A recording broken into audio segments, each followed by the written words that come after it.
Hello, my name is Dan Hadaway, and I'm the managing partner of Infotex. We would like to spend a few minutes with you talking about the board of directors' role in cybersecurity awareness. And really, can be considered to be your cybersecurity awareness training for the year 2018.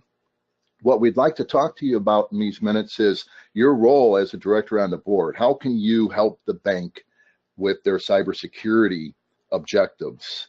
And then we want to kind of share with you the top risks that small financial institutions are wrestling with in 2018. This is actually a list that we update on an annual basis, and this is what we feel like your information security officers are struggling with at this particular time. And then finally, we'd like to talk a little bit about the easiest way that you as a director can fulfill your role as a board of directors member. What I'd like to do first, though, is to back up a little bit and introduce a metaphor, because I find it might be easier for you to understand your role if we speak more in metaphors than a bunch of technical jargon. And so I'm hoping you remember the canary in a coal mine metaphor. You know, back in the day, before we had the ability to detect various chemicals in the air using digital devices, we would put canaries in cages in strategically designed places in our coal mines with the goal of continually watching that canary, and if it looked sick, or heaven forbid, if it was dead, that was our signal that we needed to get the heck out of the coal mine, or we too were going to die, right? And so if we use that metaphor, the sick bird is really what we're trying to prevent in our IT governance program. And so metaphorically speaking, our agenda for today really can be the board role is kind of reduced to, you know, are we checking them birds? You know, are we placing the birds in the right place? Do we have a method to the madness in terms of, you know, where we're going to put the bird and how we're going to treat the bird, and how often we're going to check that bird? Meanwhile, you know, what can make the birds sick in 2018? And I realize this metaphor sounds kind of weird, but you know, the 2018 top risks are really what we're hoping we can cure our birds from before they become sick. And then finally, how can the board ensure that we're checking them birds? Well, by asking the right questions. And so we'll be talking a little bit about the questions the board of directors members can ask their management team to ensure that we are properly managing cybersecurity risk. So let's dive right into that board role. And just so you know, I've been speaking to boards of directors since the year 2002. I spoke to a de novo bank that opened in 2003, and I'm very proud that they were bright enough to bring a cybersecurity person in to speak to them about what we actually called back then information security risk. And so when I went in and talked to that board for a good 2-3 years after that, we would go in there actually until 2006. We would talk to the board about the 3 goals of information security, you know, confidentiality, integrity, and availability. And then our theory is that these were the documents that a board of directors could read to fully understand if we're doing a good job of meeting those goals. But of course, do we really want our board of directors to read an 80-page business continuity plan?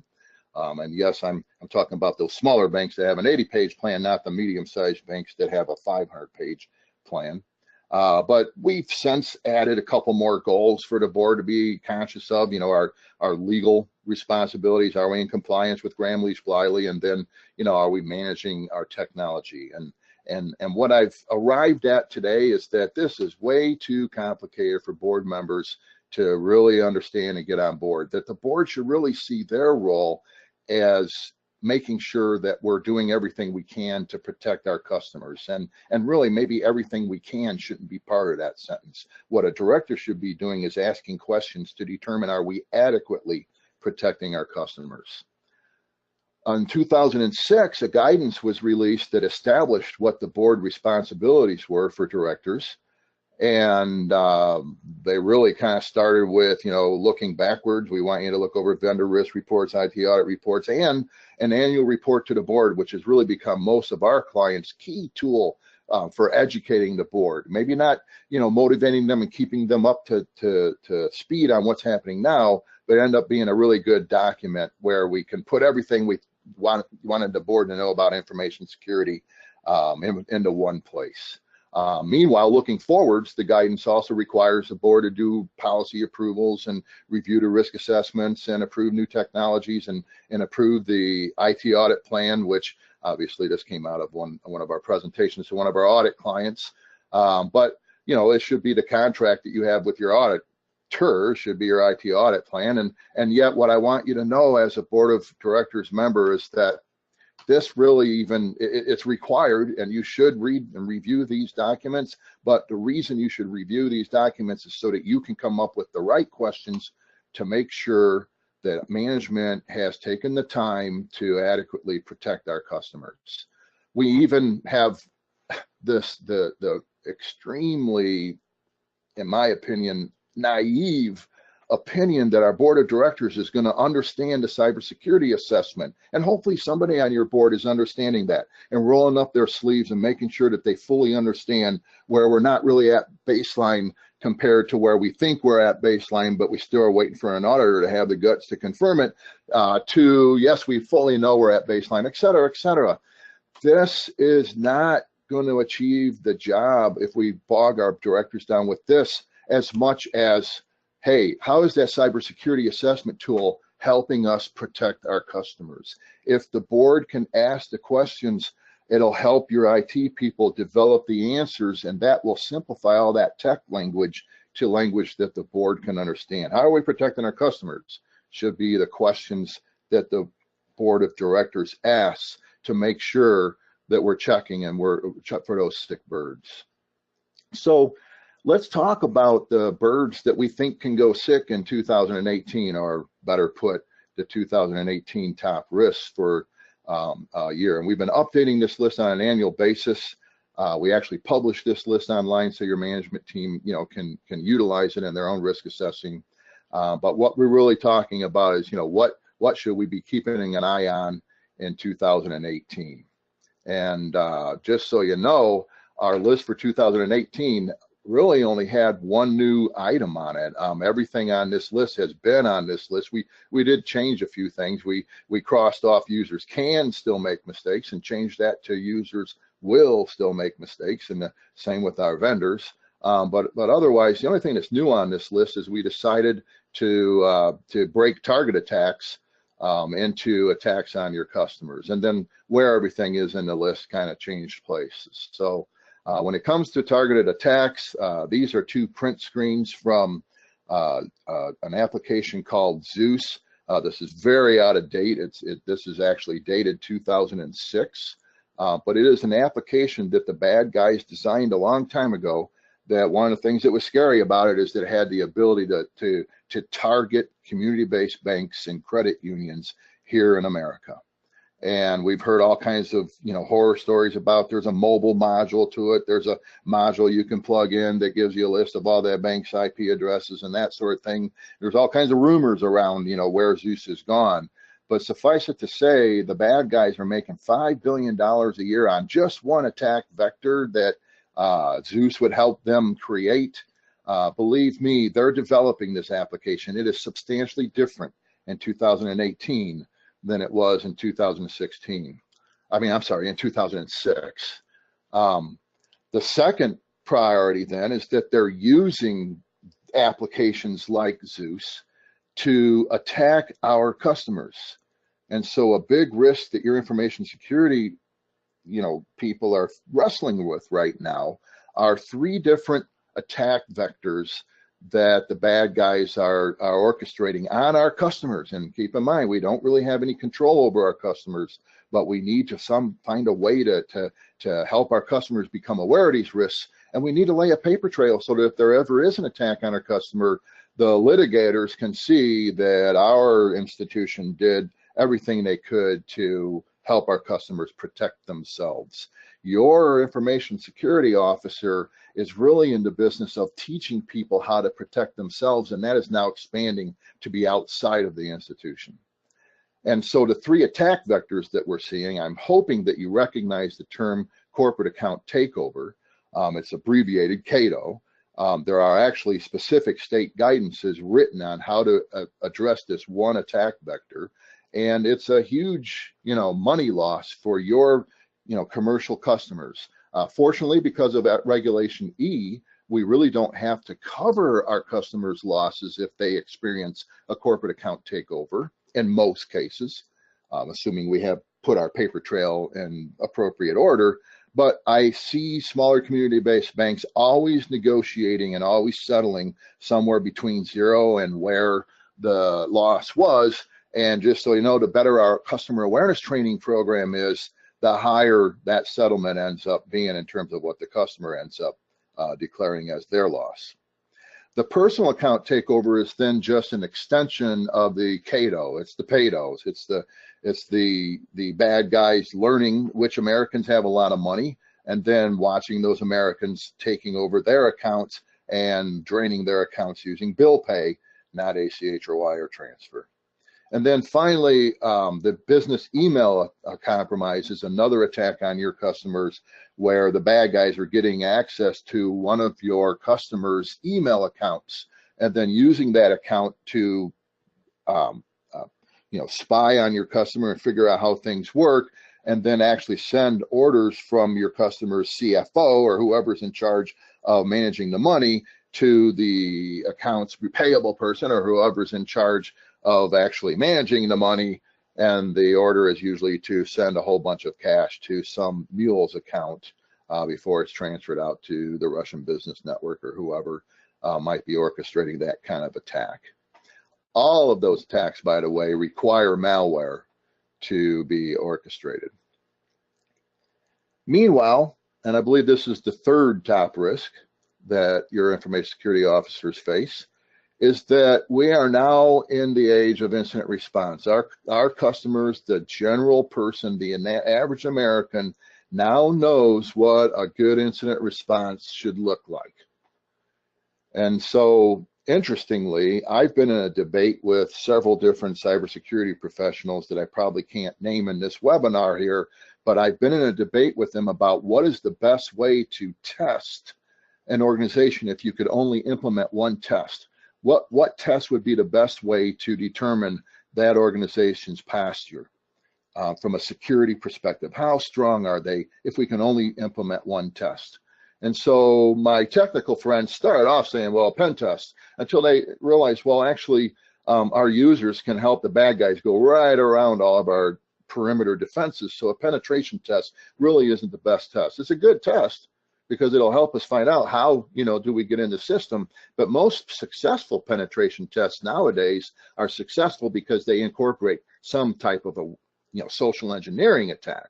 And so I maintained that really the awareness training test was the most powerful test. It was the one test that if we, executed an awareness training test, we would be able to determine how strong an organization was. And by the way, I would want to include the directors in the target for that test, because I feel if we can compromise a board of director member, then the organization's strength isn't very strong, right? But I have since been convinced by other professionals that no, awareness training isn't even the one test to conduct. It would be better to conduct an incident response test, because in order to have good incident response, we have to have good perimeter defenses. We have to have good logging, which is really what that's required. But we also have to have really good awareness training. We have to have the ability to make people aware that something's wrong as quickly as we possibly can. And then finally, all four corners of the organization, the management team, the tellers, the IT people, even our vendors, our lawyers are even involved in an incident response. And so now we're testing all four corners of the organization, not to mention the fact that it's a matter of when, not if. And most importantly, and this is really a slogan that I'd like to say, but the bottom line is that we exude our priorities during an incident. We got to see who Equifax valued by watching the post-mortem of their incident response. And this kind of brings me back to what every incident response plan, because NIST started this out.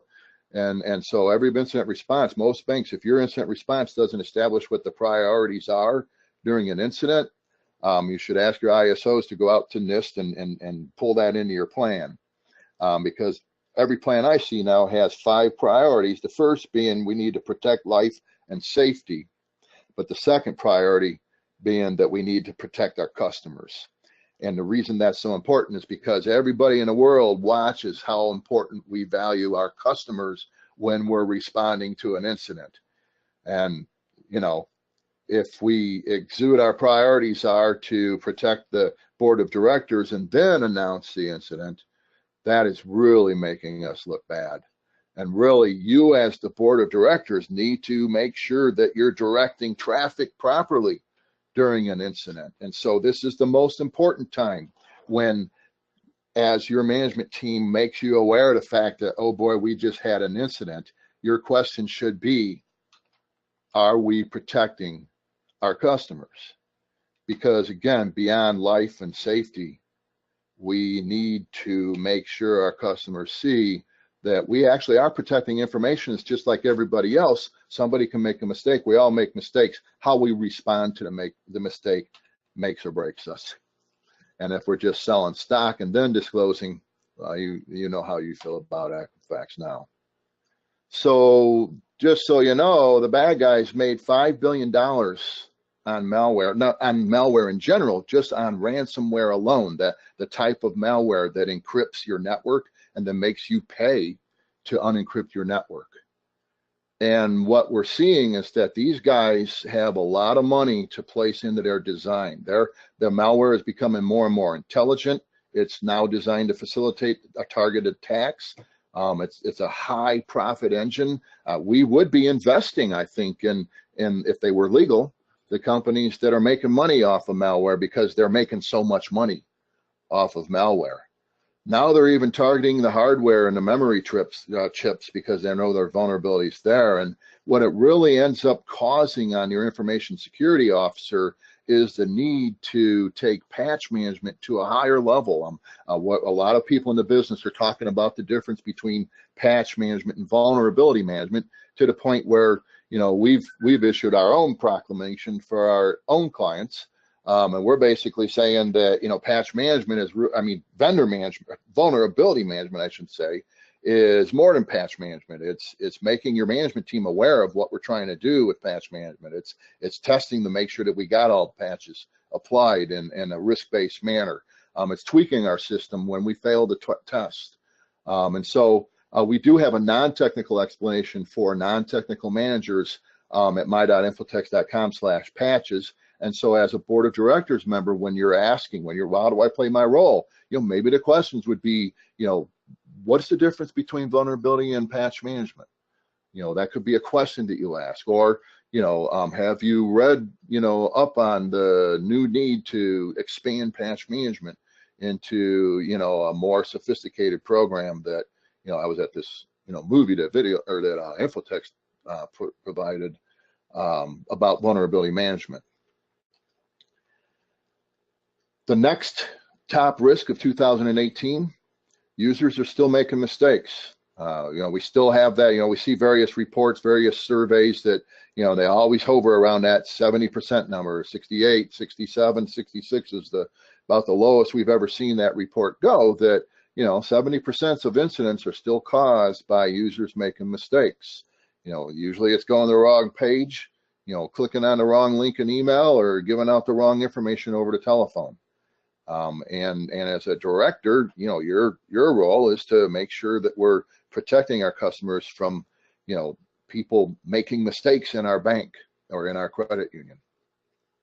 Compliance risk is the sixth risk that we face. And, you know, we've had 10 new guidances since the Cybersecurity Assessment tool was released in 2015. Plus, if you're an FDIC organization, they've released their Intrex, which is causing the ISOs to spend a lot of time having to learn new stuff right when the bad guys are attacking us with more sophisticated, you know, attack vectors. And so hopefully those compliance, you know, guidances will help in that regard. But the good news is that we are experiencing examiners starting to learn what they should require out of small banks versus, you know, what maybe small banks, you know, can have a little less stringent requirements on. And the same, really even more true with smaller, you know, credit unions under $1 billion. And then finally, our seventh risk of 2018 is that vendors are still making mistakes. I feel our clients at least are starting to learn that if the vendor that made the mistake was a big international company like Equifax, our customers don't even think to blame us. But if it was the local IT guy or the local cleaning company or whatever, then our customers are going to blame, the bank or the credit union. And then finally, if the mistake, is causing availability issues, we think our customers are going to blame us no matter who caused the mistake, because they want our systems to be available. They don't care who's actually in charge of making our systems available. And so those are the top 17 risks of 2018.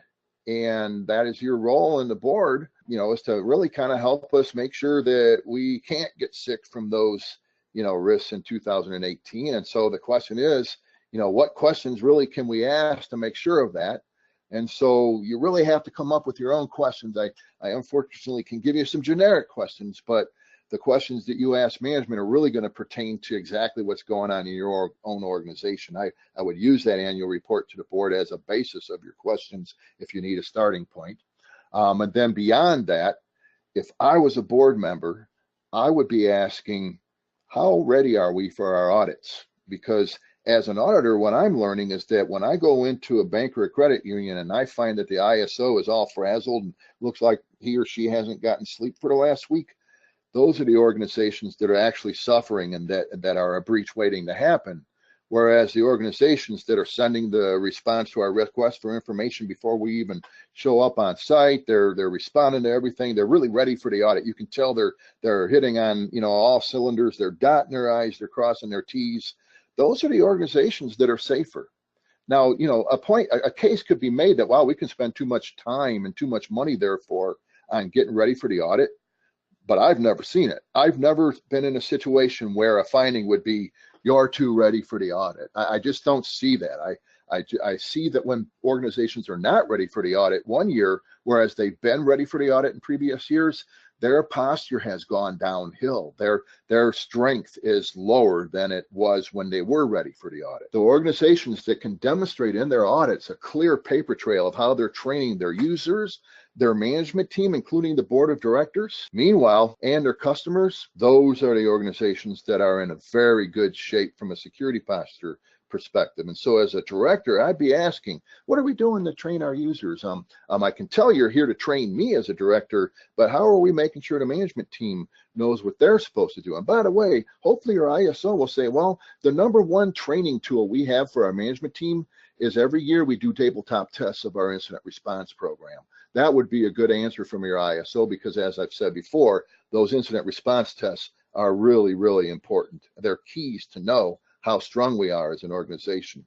And then finally, if we're not training our customers, we could be the strongest organization in the world and still get sued. And so we're not managing the legal part of our IT, governance risk, which really kind of brings us then, find somebody else's risk list if you feel that our risk list doesn't apply to your bank, or go over your bank's own risk assessment and ask, how are we managing the new risks? What are we doing to make sure that we're not going to, be surprised by something that we shouldn't be surprised by?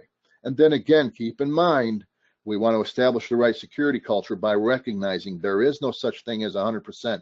We are going to be surprised, because it's what we're not planning for that's probably going to cause the incident. And that's why the management team needs to be trained on incident response. So, how do we translate what I just said into questions? Well, how prepared was our team for your audit? That would be a question you ask your auditor, not your team, right? How do we ensure our users are properly trained? I'd ask both your team and your auditor that question. See how they match up.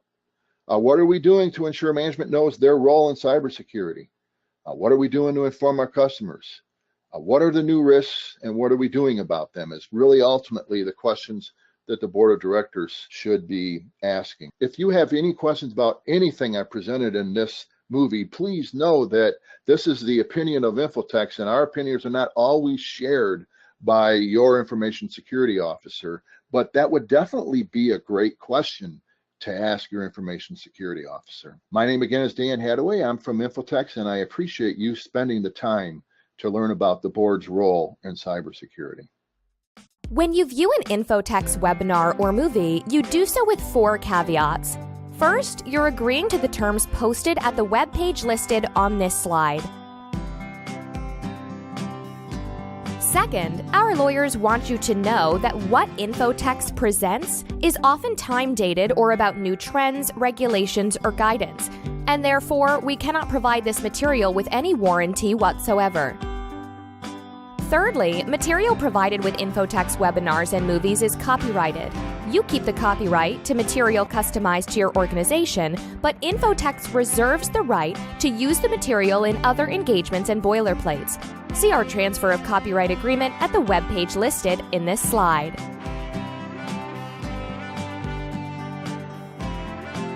Finally, those who view our webinars or movies may be added to an email mailing list. If you do not wish to receive notice of additional educational opportunities, please accept our apologies and please opt out at the web page shown on this slide.